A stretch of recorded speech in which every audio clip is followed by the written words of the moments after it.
Merci, Monsieur le Président.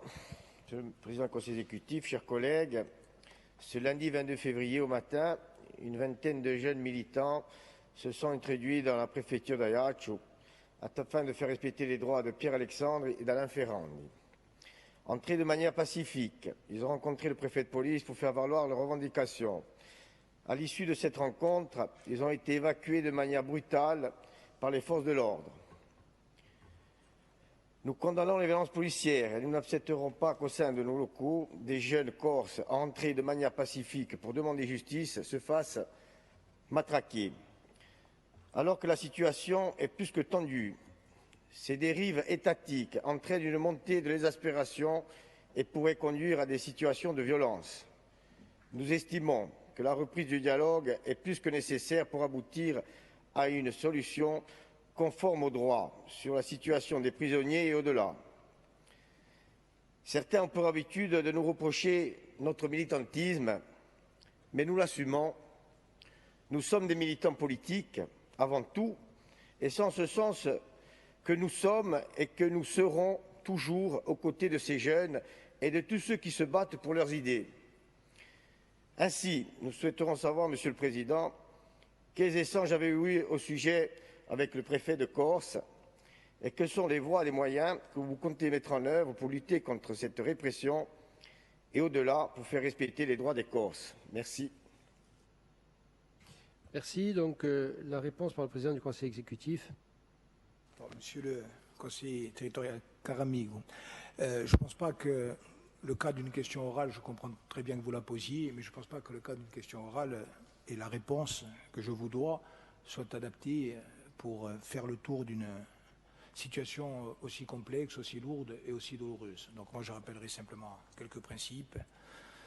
Cette Assemblée a voté à l'unanimité pour que le droit soit appliqué, et si le droit est appliqué, le statut de DPS sera levé et ces deux hommes seront rapprochés. Et ce qui est vrai pour Pierre-Alexandre et Alain Ferrandi doit être vrai dès que les conditions juridiques seront remplies pour Yves Roncolone. C'est la première chose, comme pour tout justiciable. Nous l'avons dit, des dizaines de mairies d'intercommunalités ont voté des motions dans des termes identiques. Des associations en Corse, sur le continent et ailleurs, se sont positionnées. Et j'ai envie de dire que l'ensemble des démocrates s'est positionné en faveur de cette issue. Et je rappelle que le président de la République lui-même, lorsqu'il était candidat, a pris des engagements, non pas avec la représentation élue de la Corse, non pas avec le président de l'Assemblée de Corse ou le président du Conseil exécutif, ou avec la majorité nationaliste, mais il a pris des engagements avec les familles de ces condamnés et avec les associations qui les soutiennent, qui l'avaient rencontré.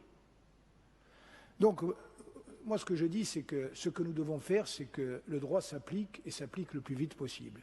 Ensuite, de façon très claire, mais ça a été dit par les jeunes eux-mêmes,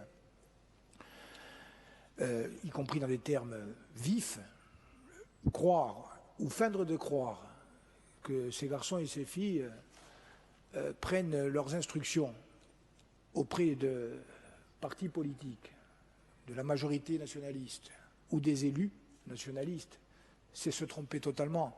Et je m'adresse notamment à l'opposition parce qu'elle a eu des communiqués qui tendaient à aller dans ce sens. Vous savez très bien, parce que la Corse est la Corse, vous savez très bien que cette décision qui leur appartient et que nous respectons et que nous soutenons en son principe, ils l'ont prise seuls et sans nous en informer. Troisièmement, je vais vous le dire aussi là, très sereinement, personne, et surtout pas vous, ne pouvez croire ou faire semblant de croire que nous souhaitons instrumentaliser les jeunes ou les moins jeunes, leur colère, leur sentiment de révolte. Personne, et surtout pas vous, ne pouvez croire ou faire semblant de croire que je souhaiterais, que je soutiendrai ou que même que j'accepterai et cautionnerai un quelconque retour à la violence politique. Toute l'histoire de mon engagement en tant que militant, en tant que responsable ensuite, en tant qu'élu, a été précisément de m'engager, et notamment auprès de ma propre famille politique, pour qu'il n'y ait pas d'autre chemin que celui de la démocratie. et je le dis et je le répète, il ne peut pas y avoir, quelles que soient les injustices, quelles que soient les attitudes, quelquefois vindicatives, inexplicables, même malheureusement haineuses vis-à-vis de la Corse, des Corses ou des nationalistes, il ne peut pas y avoir de retour en arrière. Il ne peut pas y avoir d'autre chemin que celui de la paix. Il ne peut pas y avoir d'autre chemin que celui de la démocratie comme méthode et comme objectif. Et rien ne me fera changer de ligne sur ce point-là. Et je vais m'adresser encore une fois à vous comme je l'ai fait souvent.